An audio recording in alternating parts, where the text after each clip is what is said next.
시작에 앞서 감사의 마음을 전하려 합니다. 저희 채널 구독자이신 꿀벌님 그리고 램프 거인님께서 구독을 넘어 멤버십 최고 등급인 미솔로지에 가입해 주셨습니다.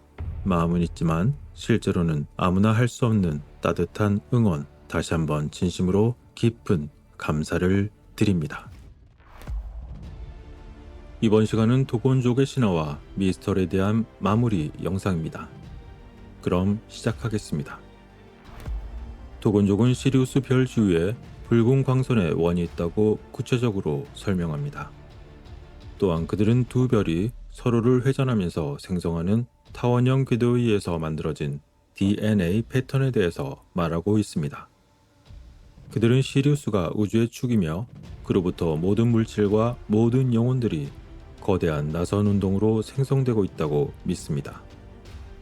그런데 앞불싸 이뿐만이 아니었습니다. 또한 도곤족은 에머야라고 부르는 시리우스 C라는 세 번째 별에 대해 이야기했습니다.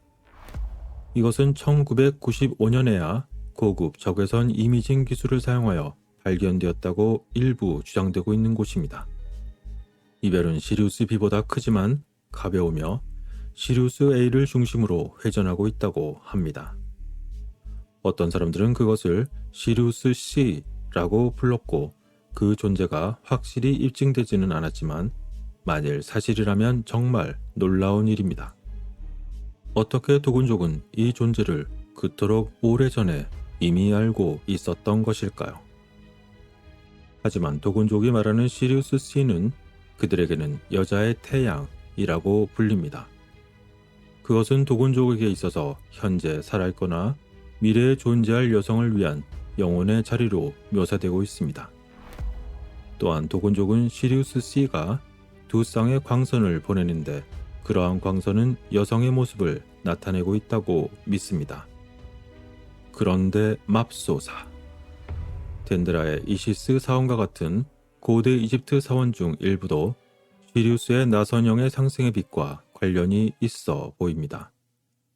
그 빛은 주요 복도를 따라 이동하여 사원의 내부 성소에 있는 제단에 붉은 빛을 비추도록 만들어진 것처럼 보였습니다. 그리고 그 빛이 제단에 닿았을 때 시리우스의 빗줄기는 별의 여신 이시스이자 수옵댓 또는 소티스이자 시리우스로 변형되는 것처럼 여겨졌습니다. 또한 플레이아데스 빛의 경우는 그 광선이 이집트의 하토르 신전으로 들어감에 따라 인류의 7 하토르 여성 재판관이 나타나는 것처럼 보였습니다. 게다가 파르테논 신전과 같은 그리스 신전에서는 플레이아데스 성소에서 광선을 받아 7 자매를 의미하는 듯이 변형된 내부 성소에 이르는 등 이들 모두 서로 비슷한 믿음이 적용된 것처럼 보였습니다. 그리고 이러한 여성 형상을 의미하는 것이 도곤족의 전통 내에서 사라의 호가르 산 근처로 내려왔고 이들에 의해서 문명의 많은 부분이 도곤부족의 조상에게 전해졌다는 것입니다.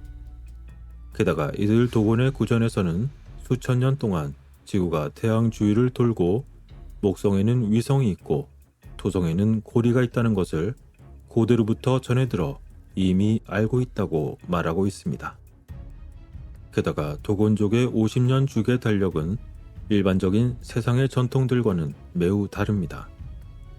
우리가 알고 있는 태양을 중심으로 한 지구의 자전을 나타내는 율리우스력이나 달의 주기를 나타내는 음력 달력에 기반하지 않습니다. 대신에 도곤의 문화는 49.9년 또는 50년마다 시리우스 A를 둘러싸는 시리우스 B의 회전 주기를 중심으로 하고 있습니다. 이것은 분명 도곤족이 시리우스 B가 시리우스를 공전하며 완전한 궤도를 도는데 50여 년이 걸린다는 것을 이미 알고 있어야만 한다는 의미가 되는 것입니다. 그리고 천문학자 칼 세이건 같은 경우 도곤족이 첨단 기술 문명과의 접촉 없이는 지식을 습득할 수 없었을 것이라고 결론 짓기도 했었습니다. 하지만 칼 세이건은 이들 도곤의 문명이 외계가 아니라 지상계였을 거라는 이론을 제시했던 것이죠. 아마 유럽인들이 1920년대와 1930년대 도곤 부족을 방문했었더라면 그들의 대화는 지금과는 달리 하늘에서 가장 밝은 별이자 도곤 신화의 중심인 시리우스를 포함한 천문학적인 문제로 접근하여 현재와는 그 주제의 방향이 크게 바뀌었을 것입니다. 이처럼 도곤족의 신화는 매우 복잡하면서 여러 지역의 신화와도 관련이 되어 있는 것처럼 보였습니다. 그러나 요약을 하자면 다음과 같이 정리할 수 있을 것입니다. 도곤족의 창조주는 안마라고 합니다. 대초에 안마는 천국에 거주하며 만물의 근원이 되는 최고의 신이었으며 지구를 만들고 지구로 내려왔습니다. 그리고 별은 안마의 다양한 신체 부위를 나타내고 있으며 오리온 별자리는 천국의 자리 또는 안마의 배꼽이라고 합니다. 그러나 안마는 그의 창조물 중에서 둘로 분열되어 무질서를 나타내는 논모를 만들게 됩니다. 그리고 논모 중 일부는 마치 다리처럼 하늘과 땅을 연결하는 은하수를 따라 대혼란을 일으켰습니다. 그래서 안마는 논모 중에서 질서를 위한 대표자를 만들기로 결정하고 그를 위해 4쌍의 쌍둥이로 구성된 8명의 조수도 만들었습니다. 잠시 여기서 4쌍이라고 한 것은 앞서서도 말씀드렸지만 일반적으로 전해진 내용이며 4쌍이 아니라 6쌍인 이야기도 있었습니다만 여러분의 판단에 맡깁니다. 어쨌건 이 8명은 인간의 조상이라고 불리며 그들 역시 안마가 만든 방주를 타고 지구로 내려왔습니다. 방주는 붉은 태양이 하늘을 가로질러 서쪽으로 가듯이 방주가 땅에서 뜰 수 있도록 하는 태양처럼 붉은 구리사슬로 하늘에 매달려 있었습니다. 그리고 그들은 하늘에서 내려와 다리 3개로 착지한 다음 배 안에 있던 존재들이 땅에 큰 구멍을 만들었습니다. 그리고 그 큰 땅구멍 속에 그들이 물을 가득 채우자 배는 물속으로 잠수하고 그 존재들은 밖으로 나와 물의 가장자리로 올라왔습니다.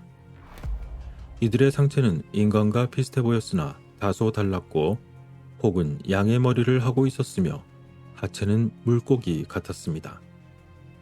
그리고 밖으로 나온 그들은 도곤족과 소통하게 되었고 많은 것들을 알려주었습니다. 그리고 태초에 안마시는 지구의 알갱이들을 하늘로 던져 별을 만들었습니다. 그는 2개의 흰색 토기 그릇을 구성하여 각각 해와 달도 만들었습니다. 그 중 하나는 빨간색 구리로 다른 하나는 흰색 구리로 둘러싸여 있었습니다. 이러한 그들의 전설 외에도 많은 것들이 남아있지만 대충 이러한 이야기를 전하고 있는 도곤족. 그들은 흥미롭게도 의식의 목적으로 그들 모든 가정에 고대에 남겨졌다고 하는 방주에 대한 표현을 가지고 있습니다. 그것은 마른 잎으로 짠 보트의 모양의 바구니로 되어 있기도 합니다. 도곤 신화는 짧게 말하면 간단해 보이지만 깊이 들어가면 매우 많은 이야기를 담고 있으며 극히 소수의 사제들만이 알고 있는 복잡한 지식의 체계입니다. 그렇게 조심스럽게 보호된 그들만의 비밀은 낯선 사람에게 쉽게 누설되지 않을 것입니다. 게다가 앞서 언급한 별, 에머야가 시리우스 시스템에서 언젠가 실제로 인정이 된다면 이것은 도곤족의 이야기에 상당한 무게를 줄 것입니다. 어떤 이는 지금 이미 밝혀졌다고 주장하는 분도 계실 테지만 여전히 미지수입니다. 어쨌건 도곤족이 하늘에 대한 지식을 주장한 것은 모두 논모에게서 온 것입니다. 그들은 육지에서도 살 수 있었지만 대부분 바다에서 살았던 논모들은 인어와 같이 부분적으로 물고기처럼 보였습니다. 이는 바빌로니아의 오안네스, 아카디아의 에아, 수메리의 엔키, 이집트의 여신 이시스 등 다른 고대 문명에서도 비슷한 생물로 발견되었습니다. 그리고 연대 순으로 본다면 이 수륙 양용의 생명체 가장 빠른 버전은 바빌론의 어족인 것처럼 보이지만 이것 또한 추정일 뿐 확실하지 않습니다. 어쨌건 그들은 바빌로니아인들에게 안네도티 라고도 알려져 있었는데 이것은 역겨운 이라는 의미로 풀이되곤 하지만 그들의 외모가 그처럼 불편해 보임에도 불구하고 바빌로니아인들은 그들의 가르침을 받아들였습니다. 따라서 고대 문명의 기본적인 교리를 습득시켜준 자들이기 때문에 아마 그 영향력은 당시에 매우 컸을 것입니다. 그리고 안네도티 중에서도 가장 위험 있는 존재는 오안네스로서 고대 바빌로니아의 묘사에서 인간과 물고기의 복잡한 혼종으로 묘사됩니다. 그 물고기의 머리 아래에는 수염이 있고 그 몸의 등에는 물고기의 몸이 있습니다. 바빌론의 전설에 따르면 이 물의 신은 사람을 가르치기 위해 낮에는 육지로 왔다가 밤에는 페르시아만으로 잠수하여 압수라는 수중 궁전에서 살았습니다. 그렇다면 오안네스가 논모였던 것일까요? 그리고 팔레스타인에 있는 일명 블레셋 종교에서 오안네스에 해당하는 신은 다곤이라고 하는 사람의 몸에 물고기 꼬리를 가진 신이었습니다.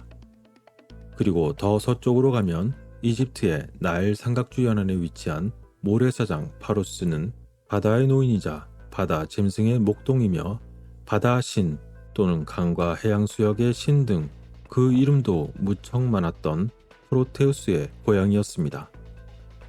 그리스 신화에서 프로테우스는 포세이돈의 다른 아들인 바다의 신 트리톤보다 나이가 더 많은 것으로 보였고 따라서 그는 포세이돈의 장남이었습니다. 그리고 의미심장하게도 전설에 따르면 그들은 시리우스의 더위를 피하기 위해 종종 동굴이나 땅속에서 생활했다는 이야기도 있었습니다. 그러나 이 모든 이야기들이 전부 도곤족의 논모와 연관이 있든 아니든 간에 도곤족의 전통적인 전설은 이러한 이야기 외에도 많은 것들이 남아있으며 그들은 여전히 비밀을 수호하고 있습니다. 과연 도곤족이 말하는 안마와 논모의 진정한 정체는 무엇이었을까요? 그리고 가끔 수면 아래에서 나오는 수상한 물체들은 혹시 그들과 관련이 있는 걸까요? 그리고 그들은 현세 지구에 전해지는 전설이나 이야기들에서 나타나는 존재들과도 연관이 있는 것일까요? 또한 수많은 동굴에 관련된 파충류와 뱀의 종족의 전설들과도 그 연관성이 있는 것일까요? 게다가 어쩌면 바닷속 생명체들의 이야기와 인어 전설도 이들과 서로 연관이 있는 걸까요? 이러한 많은 의문들과 전설들은 상호간에 어떤 관계가 있는 것일까요? 더 상세한 내용도 많이 남아 있습니다만 이것으로 도곤에 대한 이야기는 일단 마치도록 하겠습니다. 혹시 여건이 된다면 언젠간 추가로 전해드리도록 하겠습니다. 그 어떤 상상을 하시던 모든 판단은 여러분들의 몫입니다. 다음 영상에서 뵙겠습니다.